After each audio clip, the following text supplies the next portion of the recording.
Pelaksanaan Tentara Manunggal Membangun Desa atau TMMD ke-129 yang dilaksanakan Kodim 0418 Palembang di Kelurahan Talang Jambe berakhir. Seluruh program fisik dan non-fisik TMMD yang dilakukan berjalan lancar dan sesuai dengan perencanaan.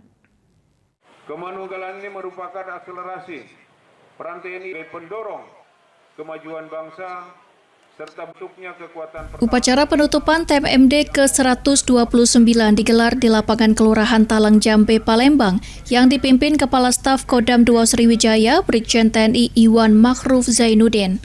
Dalam kesempatan tersebut, Kasdam 2 Sriwijaya memberikan apresiasi terhadap seluruh personil yang terlibat dalam pelaksanaan TMMD. Seluruh sasaran yang telah ditetapkan, baik fisik maupun non-fisik, dapat direalisasikan dengan baik dan memberikan manfaat bagi masyarakat. Salah satu sasaran fisik utama dalam TMMD ke-129 ini adalah pembangunan jalan sepanjang 750 meter. Kasdam berharap hasil pembangunan tersebut dapat terus dikembangkan dan ditingkatkan, sehingga memberikan dampak positif bagi masyarakat Kelurahan Talang Jambe. Tahun ke tahun alhamdulillah meningkat dan bermanfaat buat masyarakat. Tadi kita sampaikan amanat dari Bapak Panglima bahwa hasil yang sudah dicapai sekarang itu harus ditingkatkan. Karena kita kan istilahnya membuka jalan, selanjutnya untuk pengerasan, pengasmalan itu adalah dari Pemda.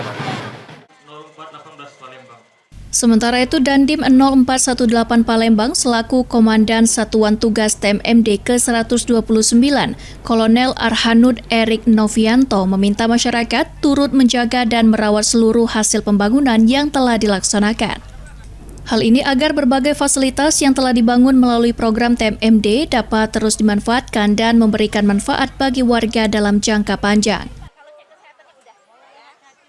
Pesan untuk masyarakat agar hasil yang telah dicapai dari TMMD ke-129 ini untuk bisa dijaga bersama-sama dan dinikmati bersama-sama juga agar kedepannya bisa bertahan lama. Kedepan juga kita akan lakukan peningkatan kualitas daripada hasil TMMD ke-129. Selain meninjau hasil pembangunan fisik dalam rangkaian penutupan TMMD, Kasdam 2 Sriwijaya bersama Dandim 0418 Palembang dan Persit Kartika Chandra Kirana juga melakukan pengecekan kegiatan bakti kesehatan. Kegiatan ini menjadi bagian dari program non-fisik TMMD yang diharapkan dapat membantu meningkatkan kualitas kesehatan masyarakat. Tim Liputan PAL TV.